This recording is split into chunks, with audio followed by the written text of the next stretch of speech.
Good morning everyone. Welcome back to our online classes again.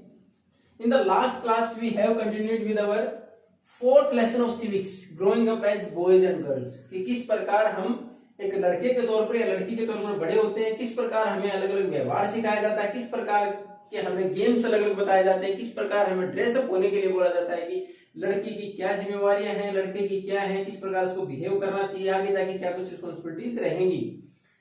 उसमें हमने देखा था there is a lot of discrimination, उसमें बहुत सारा भेदभाव था, कहाँ किस प्रकार की उम्मीदें, कौन व्यक्ति क्या काम करेगा, जेंडर के अकॉर्डिंग हमने काम डिवाइड कर रखे थे। अभी उसी में एक एग्जांपल के साथ दे रखा है कि we do not value the work of a woman specially if she is not working outside.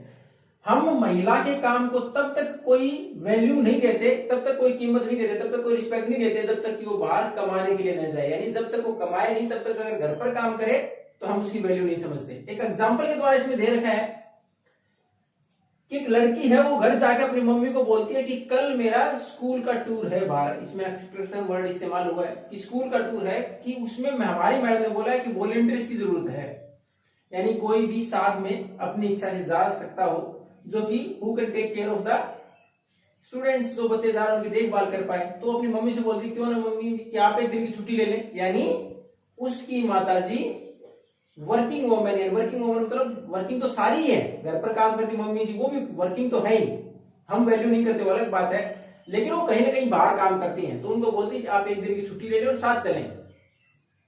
तो उसके बाद उसकी माताजी को इसलिए बोलने के बाद वो अपनी सहेली का नाम लेके बोलती कि उनकी माताजी तो हर बार जाती है टूर पर क्योंकि वो वर्किंग नहीं है, शी इज नॉट वर्किंग, कि वो काम नहीं करती हैं। तो उसकी माताजी उसको समझाती कि बेटा वो काम कैसे नहीं करती हैं, वो सुबह 5 बजे उठती हैं और उसके बाद सारे घर का काम करती हैं। तो उसके बाद वो बोलती कि नहीं वो वास्तव में वो काम थोड़े ही है। फिर बोले अच्छा तो चलो उन्हीं के घर जाके पूछते हैं। जब वो वहां घर पर जाने के बाद बात करते हैं तो उसके बाद उनको एक सुझाव दिया जाता है कि काम करें जब इनको ये लगता है कि आप काम नहीं करते थे क्यों ना छुट्टी ले लें, just relax and leave everything on other members, कि इन बाकी पर छोड़ दें, आप काम नहीं करें एक दिन। और वैसा ही हुआ। सुबह हालत क्या होती है कि भागम भाग, सुबह सुबह उठते ही कि खाना कौन बनाएगा, चाय अब तक नहीं बनी, बच्चे तैयार नहीं है, स्कूल नहीं जा पाए, फिर स्कूल जाते समय टिफिन प्रिपेयर नहीं हुआ और एक कंप्लीट मैसअप वाज देयर। अब उसके बाद जैसे स्कूल से बच्चे वापस आते हैं और वो व्यक्ति काम करने के बाद वापस लौटता है तो द कंडीशन इज कि just like a storm was there, कि जैसे कोई तूफान आया और सब कुछ बिखरा पड़ा हो, वैसी घर की हालत वापस मिलती है। सुबह वैसी करिए जल्दबाजी में वो, और बाकी दिनों में क्या होता है जब तक वापस आते सब कुछ व्यवस्थित मिलता। उसके बाद फिर कि वो मैं थका हूं चाहे, फिर उनको याद आता है कि नहीं आज जो घर पर महिला है वो तो छुट्टी पर है, स्ट्राइक पर है। तब उनको समझ में आता है कि नहीं वो भी काम है और वो बहुत जरूरी काम है जो घर की व्यवस्था को चलाने के लिए जरूरी है। तो उस एग्जाम्पल में दर्शाया गया था किस प्रकार महिलाओं के काम की कीमत नहीं समझते जबकि उनकी जिम्मेवारियां बहुत बड़ी हैं परिवार में। उसमें नीचे देखा what are the works done by the woman specially taking care of the children, एक बच्चों की देखभाल करना, उनको बड़ा करना, जिम्मेवारियों तक पहुंचाना। उसके बाद घर में जो बुजुर्ग है उनकी देखभाल करना, उसके साथ जो बीमार है उनकी देखभाल करना। अब इसी प्रकार एक और एग्जांपल दे रखा है, अगर कोई डोमेस्टिक वर्कर है, डोमेस्टिक हेल्पर है या फिर मेड जिसको हम बोलते हैं घर पर काम करने के लिए जो आया, उसका एक एग्जांपल दे रखा है कि वो किसी एक अमीर महिला के घर पर काम करती है। वो सुबह 5 बजे से और रात को कई बार 10 से 12 बज जाते हैं उसको वापिस सोने में। उस घर में 3 है वो, उसका काम है किचन का, उसके अलावा 2 लड़कियां और रखी हुई है जो कि साफ सफाई का काम करती हैं। उनको ब्रेकफास्ट में 1 कप चाय के साथ केवल 2 सूखी रोटी दी जाती हैं, तीसरी अलाउ नहीं है। उसके बाद रात के टाइम पर फिर उनको 2 रोटियां अलाउ हैं। उसके बाद जो खाना बनाती है उसको वापिस जाके जो साफ सफाई करती है लड़कियां बोलती हैं कि 1 रोटी एक्स्ट्रा बना के दे दो हमें, तो वो उनको चोरी छिपे रोटी देती है। उसके बाद उसको गुस्सा भी आता है और अपमानित भी महसूस करती है कि क्या हमें एक अच्छे व्यवहार के लिए भी हमें अच्छा व्यवहार भी नहीं मिल सकता, पैसा मिल रहा है नहीं मिल रहा है वो भी बहुत कम पे किया जाता है इन सारी जिम्मेवारियों के लिए, कम से कम व्यवहार तो अच्छा हो, ह्यूमैनिटी का आस्पेक्ट शुड बी देयर, कम से कम मानवीय व्यवहार हो, उनको भी एक इंसान समझ के काम कराया जाए।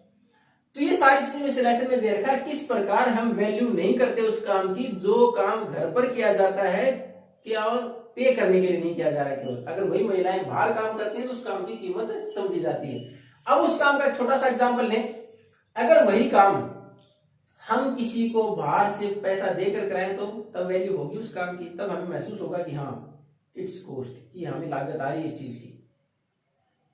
तो महिलाओं के काम को सम्मान नहीं दिया जाता और न ही उनको पुरुषों के बराबर वेतन दिया जाता है। अब अगर गांव की बात करें, गांव और शहरों के अंदर भी बहुत सारी जिम्मेवारियां ऐसी हैं जो केवल पुरुषों के लिए नहीं है, महिलाओं के लिए है। उसमें गांव की अगर बात करें सबसे ज्यादा परेशानी है टू कलेक्ट फायरवुड, अगर बाहर से लकड़ी लेके आनी है चूल्हा जलाने के लिए तो महिलाएं लेके आएंगी। To fetch water from outside, अगर पानी दूर से लेके आना है, पानी की अवेलेबिलिटी नहीं है घर पर नल के द्वारा, तो महिलाएं लेके आती हैं। अगर बाहर से कोई बोझ वगैरह खासकर चारा वगैरह जानवरों के लेके आना तो महिलाएं लेके आएंगी।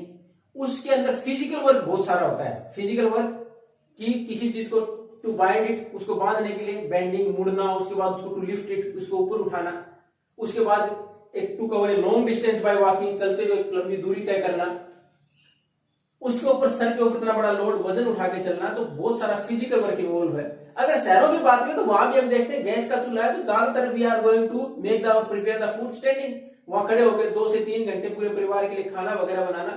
Physical efforts are there and they exhausted after working throughout the day, पूरे दिन काम करने के बाद वो भी तो थक जाती हैं।